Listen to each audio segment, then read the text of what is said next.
Boxer Lowdown, and I'm back here with another video. Now, as always, people don't forget to like, share, and subscribe. Feel free to drop a comment if you like, and I'll happily get back to you. Now, Jaron Boots Ennis was in action over the weekend. I didn't really do a preview on the fight because I think I knew, and pretty much everybody else knew what was going to happen, right? And true to form, Jaron Boots Ennis went out there, did what he was supposed to do, and against an opponent who is not on the same level as him. You know, he blasted him out one round, dropped him, stopped him in a round. Do you know what I mean? It was a tremendous performance. It was a statement made from Jaron Boots Ennis, who is entering the fray now into 154. Now, let's talk a bit more about 154 because the fight itself, there's not really much to review there. It was a blowout over in a round. What really else is there to say? Do you know what I mean? He did what he was supposed to do. 154, that division right there, for me, probably outside of heavyweight, is the deepest division in boxing.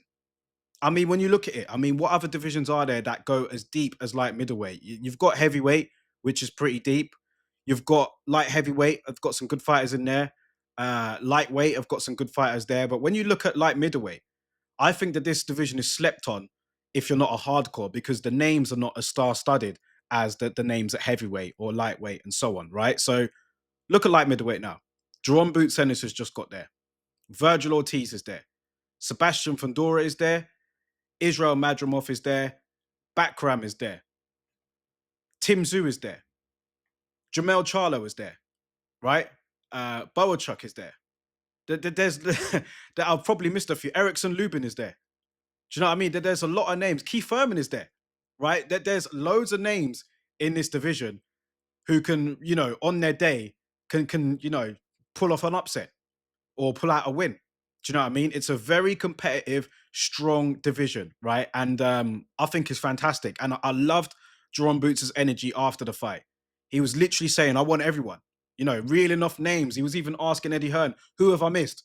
Put him on there as well. I want him. I want him. I want him. The main guy is Virgil Ortiz. That is the guy who probably, even though he's not the undisputed champion, I guess he's looked at as potentially the best guy in the division right now. But that's not proven. Do you know what I mean? Bakram, he destroyed Tim Tszyu in 3. Unbelievable. He could be that guy, very much so.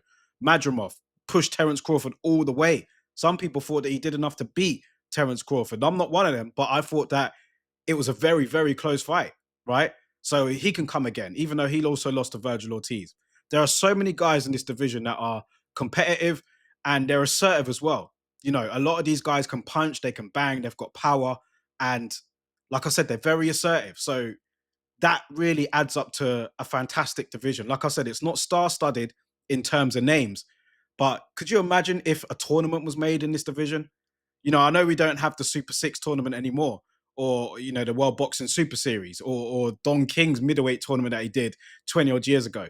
But this would have been the perfect division to do it in, man. I mean, there are some brilliant names in this division, and it would have been great to have that, have one undisputed king. Hopefully that can happen because when I look at it, none of these names are particularly star-studded.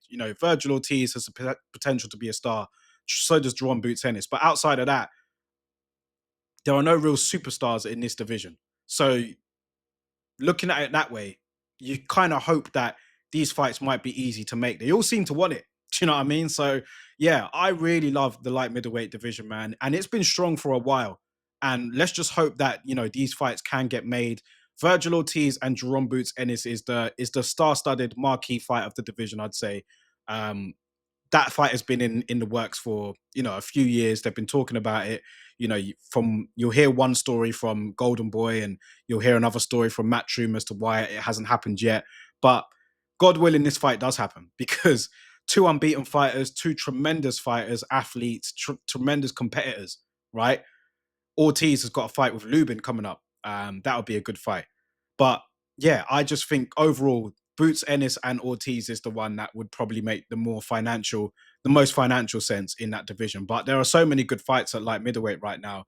You can flip a coin and you'll probably get a good fight in the top 10. Do you know what I mean? So I'm really excited to see how this division pans out. Jaron Boots Ennis is a tremendous entry into a very strong division. And like I said, I like his energy. I like the fact that he was calling people out. He wants it. He wants to smoke.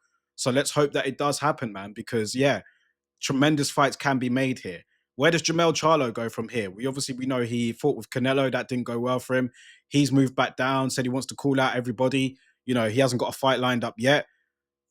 You know, Sebastian Fundora and Keith Thurman. That fight was supposed to happen this month. It's not happening now, but it's going to get postponed, I believe. Hopefully, maybe towards the end of the year. If not, then maybe early next year.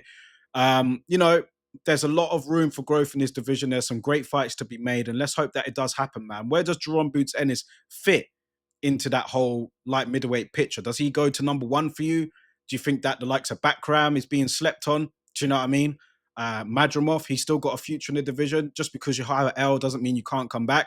So yeah, very strong division, some great fights to be made, and yeah, let me know what you guys think of it, man. And who do you think, once the dust has settled, once the smoke has cleared, who do you think is going to be the guy that will be on top of light middleweight? Let me know in the comment section below, guys. Drop your thoughts, hit a like on the video, share it, subscribe to the channel if you haven't already, and I'll catch you guys on the next video.